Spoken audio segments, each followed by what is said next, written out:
Le parc est engagé depuis sa création et même avant dans la transition énergétique, climatique, écologique, on peut l'appeler, dans les transitions globales et tous les défis auxquels on doit faire face.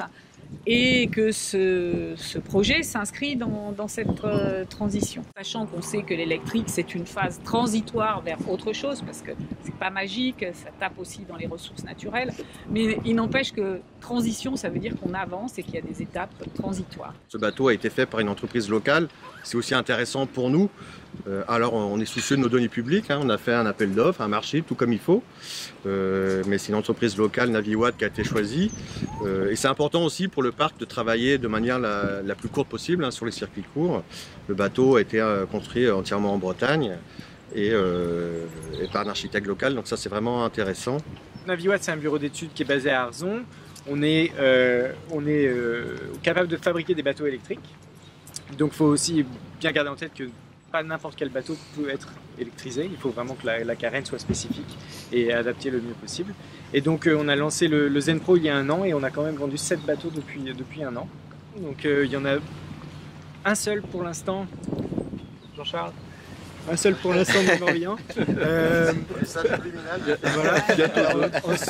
Ensuite, nous avons dans le sud de la France donc 3 à Monaco, 1 à La Ciotat, 1 à Cannes et on en retrouve un 7e aussi à Amsterdam.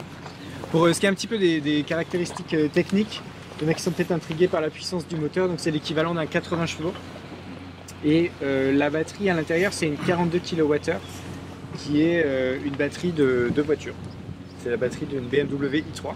Et grâce à un bateau électrique, on peut consommer entre 4 et 8 fois moins de CO2 sur la vie du bateau.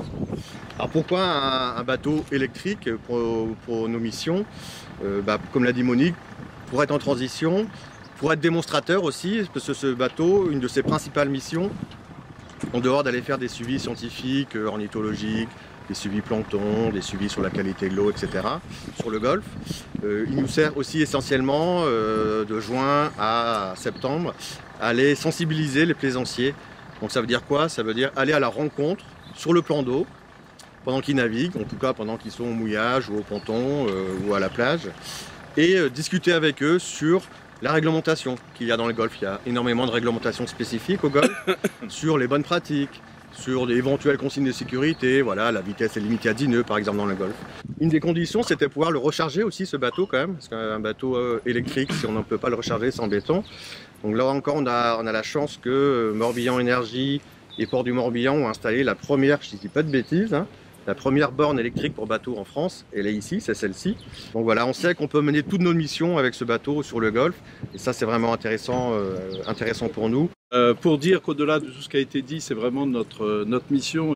Il faut qu'on réussisse dans le Morbihan cette transition énergétique. Alors pour faire un peu de prospective, je dirais qu'on est aussi en train de réfléchir avec les compagnies qui transportent des passagers sur le golfe à transformer petit à petit les bateaux à passagers en bateaux hydrogène.